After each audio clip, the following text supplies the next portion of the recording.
स्वामी राम भद्राचार्य जी। बहुत बहुत स्वागत है राम भद्राचार्य जी आपका कार्यक्रम में। आपके जो शिष्य हैं बागेश्वर धाम सरकार धीरेन्द्र शास्त्री, वो लगातार आलोचनाओं से घिर रहे हैं, तमाम तरीके के सवालों के उनको जवाब देने पड़ रहे हैं। इसके पीछे की कोई खास वजह जो आपको नजर आती है? कोई वजह नहीं है। वो लड़का अच्छा है, सनातन धर्म का कार्य कर रहा है। लोग उसकी उन्नति देख के सहन नहीं कर पा रहे, से निरर्थक प्रश्न कर रहे हैं। लगातार धीरेन्द्र शास्त्री कह रहे हैं कि चूंकि मैं घर वापसी करवा रहा हूं, चूंकि मैं जो धर्मांतरण करके चले गए थे उनको वापस हिंदू धर्म में ला रहा हूं, इसके लिए कुछ साजिश मेरे खिलाफ हो रही है। क्या आपको लगता है कि उनका ये तर्क सही है? काफी हद तक साजिश हो रही है उनके खिलाफ? पूर्ण 100% सत्य है उनका तर्क, क्योंकि मेरे शिष्य हैं।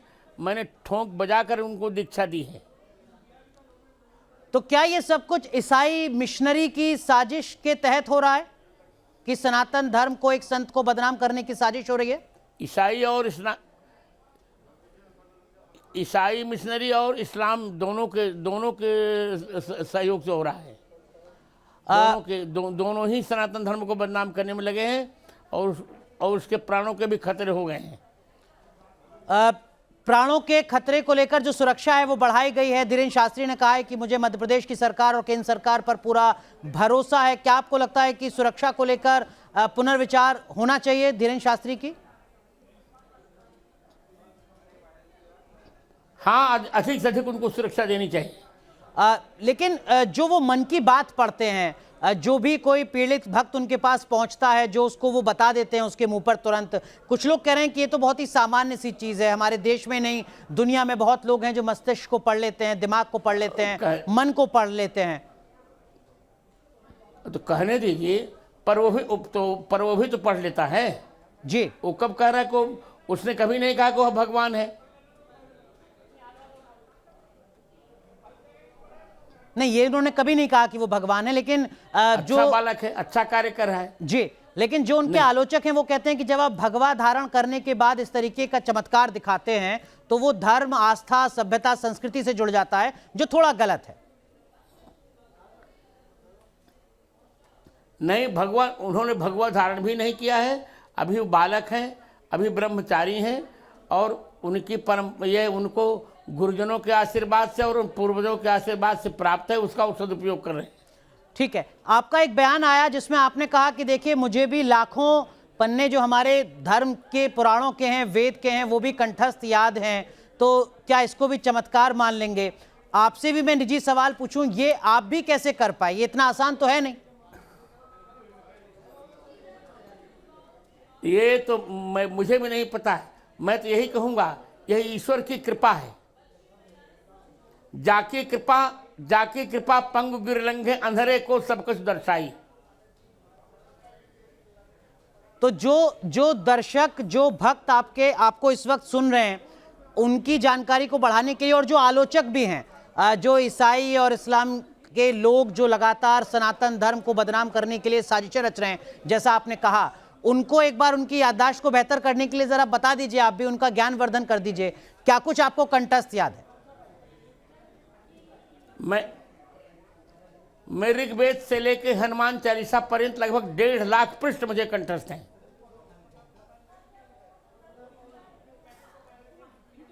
और कैसे कंठस्थ है मैं नहीं जानता। जी, तो आप कह रहे हैं कि बाबा धीरेन्द्र शास्त्री, मैंने ब्रेल लिपि का भी सहारा कभी नहीं लिया। फिर कैसे आपने याद कर लिया ये सब कुछ आचार्य जी बिना ब्रेन लिपि के? एक बार सुनकर के मुझे याद हो जाता है।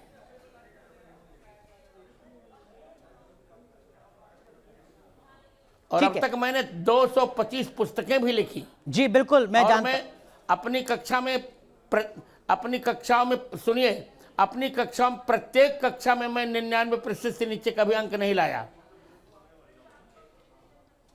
मैं JRF भी हूँ, PhD हूँ, डीलिट हूँ, महामहोपाध्याय हूँ, पद्म विभूषण से भी मुझे सम्मानित किया गया है। बिल्कुल। आपको मैं प्रस्थान त्रयी का संस्कृत भाष्यकार भी हूँ। जी। बिल्कुल आचार्य जी, लेकिन आपको सिर्फ याद करने की जो आपकी क्षमता है, योग्यता है, अनुभव है, उसके लिए नहीं, बल्कि आप जो वर्डिक्ट अपना सुना देते हैं, उसके लिए भी आप लगातार चर्चा में रहते हैं। मुझे याद है बहुत अच्छे से, मैंने अयोध्या में धर्म संसद कवर की थी और आपने राम मंदिर को लेकर ऐलान कर दिया था और लगभग वैसा ही काम अब आगे चल रहा है। राम मंदिर का निर्माण आपको लगता है सनातनियों के लिए एक बड़ी उपलब्धि?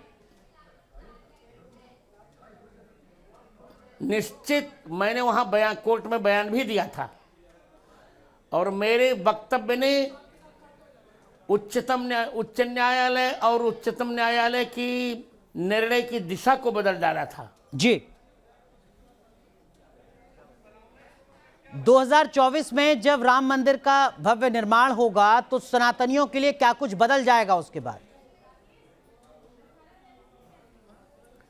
सब कुछ बदल जाएगा, सारा विश्व राममय हो जाएगा, ऐसा मेरा विश्वास है। आपने कहा कि मेरा जो बयान था उससे जजमेंट पर भी असर पड़ा। आपने ऐसा क्या बयान दे दिया जिसका असर राम मंदिर के निर्माण से जुड़े फैसले पर भी पड़ा और व्यापक पड़ा?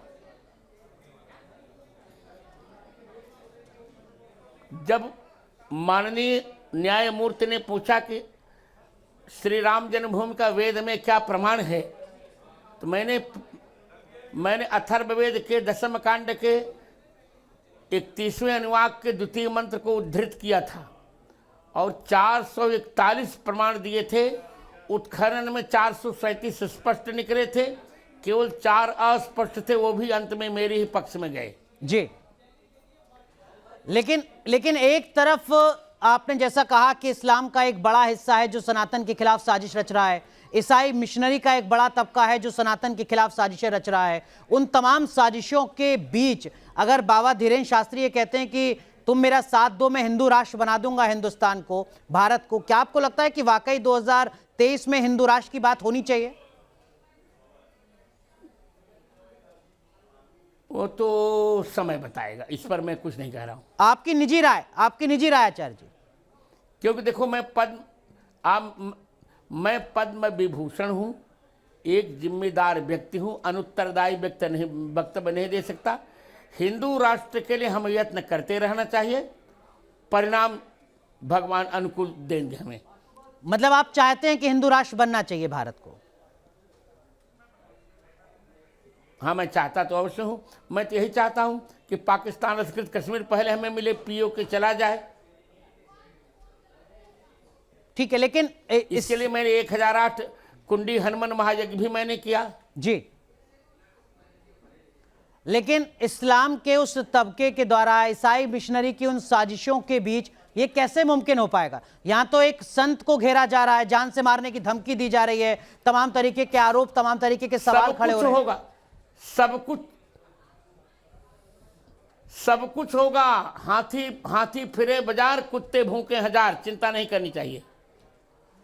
लेकिन ये जो बाजार में खड़े होकर संतों के ऊपर सवाल खड़ा कर रहे हैं, इसमें कुछ तो आपके अपने भी हैं, सिर्फ सनातनी नहीं बल्कि कुछ संत भी हैं जो कह रहे हैं कि हाँ, बाबा धीरेन्द्र शास्त्री को शब्दों पर संयम बरतना चाहिए, इस तरीके की बातें नहीं कहनी चाहिए। वो मेरे नहीं है। हिंदू धर्म में भी बहुत से जयचंद्रों का अभ्युदय हुआ करता है ना। जी, तो ये जयचंद हैं हिंदू धर्म के, या ये हमारे लोकतंत्र की खूबसूरती है, हमारे धर्म की खूबसूरती है कि अगर कहीं पर कोई आपत्ति है तो हमारा धर्म ये हमको अधिकार देता है कि हम सवाल खड़ा कर दें? नहीं, सवाल खड़ा करना ठीक है, पर कुतर्क करना ठीक नहीं है ना जी। ये जयचंद्र हैं। तो ऐसे जयचंद्रों का क्या उपाय रामभद्राचार्य जी के अनुसार? वो स्वयं ईश्वर उन्हें दंडित करेंगे, रामचंद्र जयचंद्रों को दंडित करेंगे। जी बिल्कुल। लेकिन जितना कुछ मैंने आपके बारे में पढ़ा और जाना आचार्य जी, आपको भी एक दौर में इस तरीके के विरोध से दो चार होना पड़ा है। मतलब अगर आप सनातन की बात करते हैं, धर्म को बचाने की बात करते हैं, धर्म को बढ़ाने की बात करते हैं, तो ये सामान्य है कि आपको विरोध झेलना पड़ेगा। ऐसा है जी, ऐसा है। जब तक संघर्ष नहीं होते तब तक उत्कर्ष भी नहीं होते। मैंने रामचरितमानस का संपादन किया था, संशोधन नहीं। जी तो जो लोग नहीं जानते थे उन्होंने विरोध किया, अंत में कोर्ट में मुकदमा गया और फिर मेरे पक्ष में ही निर्णय आ गया। बिल्कुल, लेकिन अब लगता है कि जो घड़ी की सुई है वो दोबारा घूमकर पहुंच रही है। रामचरितमानस एक बार फिर चर्चा में, कहा जा रहा है कि बैन कर दीजिए उसके कुछ हिस्सों को, सुझाव दे रहे हैं कुछ नेता। वे स्वयं उनको स्वयं बैन कर दिया जाएगा, जनता ही बैन कर देगी।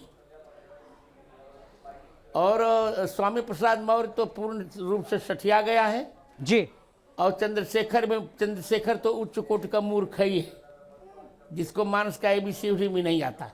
ठीक है, लेकिन हो सकता है उनका कुतर्क हो सकता है कि धर्म का अधिकार है कि वो सवाल पूछ रहे हैं जिन शब्दों को लेकर, मतलब नारी को लेकर, शूद्र को लेकर जिन बातों का जिक्र किया गया है उसको लेकर उनको आपत्ति है। क्या वो सही तरीके से समझ नहीं पा रहे? सारे सुनिए, आप मेरी बात सुनिए जी, आप मेरी बात सुनिए। सारे समाधान मैंने दिए हैं। मेरी एक पुस्तक है मानस सुषमा, उसे पढ़ें और जिनको संदेह हो मुझसे सामने सामने आके बात करें। मैं चाहूंगा आप थोड़ी सी जानकारी अभी दे दीजिए, इस वक्त पूरा देश आपको देख रहा है। मैं जानकारी दे रहा हूं। ढोल गवार शुद्ध प्रश्नारी ये सब ताड़न के अधिकार। यहाँ ताड़न शब्द का अर्थ शिक्षण। गोस्वामी जी ने नारी की शिक्षा की बात की है, नारी को पीटने की बात नहीं। ताड़नम शिक्षणम कौटिल्य की टीका में लिखा है। और जे वर्णाधम कोल तेल कुम्हारा सुबज किरात कोल करवा रहा है, व्यवस्था की बात है। जो आचरणहीन हो उनके लिए सब बातें कही जा रही हैं, आचरण की बातें कही गई हैं जी। ब्राह्मण भी यदि नहीं पढ़ता तो विप्र निरक्षर, गोस्वामी जी ने कहा विप्र निरक्षर लोलुपकामी निराचार सठ ब्रिसली स्वामी। ब्राह्मण अक्षरहीन होकर ब्राह्मण भी तेली बन सकता है, ब्राह्मण भी कुम्हार बन सकता है, ब्राह्मण भी सुबज बन सकता है, ब्राह्मण भी किरात बन सकता है, ब्राह्मण भी कोल कलवार बन सकता है। ये आचरण प्रधान शब्द हैं, किसी वर्ण की निंदा नहीं की गई। यदि गोस्वामी जी ने सबकी निंदा ही की होती तो रावण तो ब्राह्मण कुल में उत्पन्न हुआ था, तो उसके पुतले जलाने के बाद गोस्वामी जी क्यों करते? यदि गोस्वामी जी तुलसीदास जी ब्राह्मणवादी होते तो परशुराम जी का पराजय वर्णन क्यों करते? जी, इसे मानस जी को समझना चाहिए। रामचरितमानस मन से निर्मितम, मानव के मन के लिए रामचरितमानस का निर्माण हुआ है। ठीक है, लेकिन आचार्य जी आपको लगता है कि दुनिया के सबसे पुराने धर्म को लेकर भी अगर इस तरीके की आशंकाएं, इस तरीके के सवाल खड़े होते हैं तो क्या ये किसी साजिश का हिस्सा है, या अभी हम लोग भी अपने सनातन धर्म को बेहतर तरीके से समझ नहीं पाए?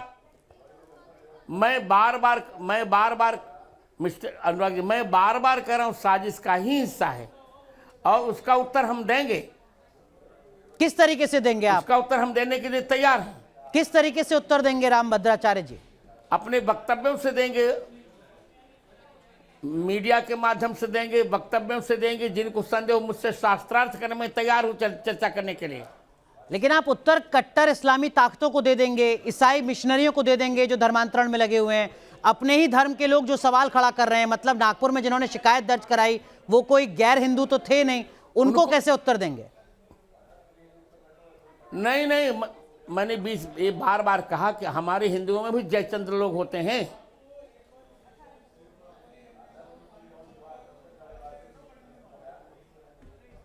ठीक है जी, सुन रहा हूं। आपने कहा कि ईश्वर उनको उत्तर देंगे, लेकिन बाबा धीरेन्द्र शास्त्री को आप कोई सलाह देंगे? क्योंकि कुछ संत हैं जो कह रहे हैं कि उनको थोड़ी अपनी शब्दों पर मर्यादा रखनी चाहिए, कई बार वो भूल जा रहे हैं कि वो क्या बोल रहे हैं। आपके तो शिष्य हैं, गुरु का तो काम है शिष्य को हमेशा सलाह देना। आप मेरी बात सुनिए, मैं उनको सलाह दे चुका हूं जी। जो कुछ कह रहा है वो बालक अक्षरशः सत्य कह रहा है, 100% सत्य कह रहा है, उसमें सलाह देने की आवश्यकता मुझे नहीं है। ठीक है, मतलब मैं ये मानकर चलूं कि धीरेन्द्र शास्त्री जो भी कुछ कह रहे हैं उनके पीछे जो शब्द हैं वो रामभद्राचार्य जी के हैं? निश्चित मैं स्वीकार करता हूं। ठीक है, लेकिन इस बीच जरा ये भी बता दीजिए कि जोशीमठ में शंकराचार्य अभिमुक्तेश्वरानंद ने अपील की धीरेन्द्र शास्त्री से कि आए जोशीमठ में और यहाँ की जो दरारें हैं उनको ठीक कर दें, अगर इतने चमत्कारी हैं तो जोशीमठ के हालात को सुधार दें। मैं विनम्रता से कहने जा रहा हूं कि अभिमुक्तेश्वरानंद भी शंकराचार्य ही नहीं है। शंकराचार्य ही नहीं है? He is not Shankaracharya. तो मैं उनका संबोधन अगर करूं नहीं, या बाकी how लोग can you करें, dare? हम कैसे संबोधित करें उनको? उनको केवल स्वामी अभिमुक्तेश्वरानंद सरस्वती कहिए। ठीक है, तो स्वामी अविविक्तानंद जी जो बात कह रहे हैं जोशीमठ की तस्वीर को सुधारने की, उस पर आप कुछ कहना चाहेंगे? बिल्कुल, यदि आधिकारिक रूप से सरकार कहेगी तो हम अपने शिष्य को भेज देंगे, वहां समाधान होगा। लेकिन वास्तव में रामभद्राचार्य जी, क्या यह संभव हो सकता है कि कोई संत, कोई कथावाचक पहुंचे और जोशीमठ की जो समस्या है उसका समाधान कर दें, जो दरारें हैं वो खत्म हो जाएं? क्या ये व्यवहारिक है? क्या ये संभव है? जोशीमठ की तस्वीर सुधर जाए किसी संत के द्वारा, क्या ये संभव है?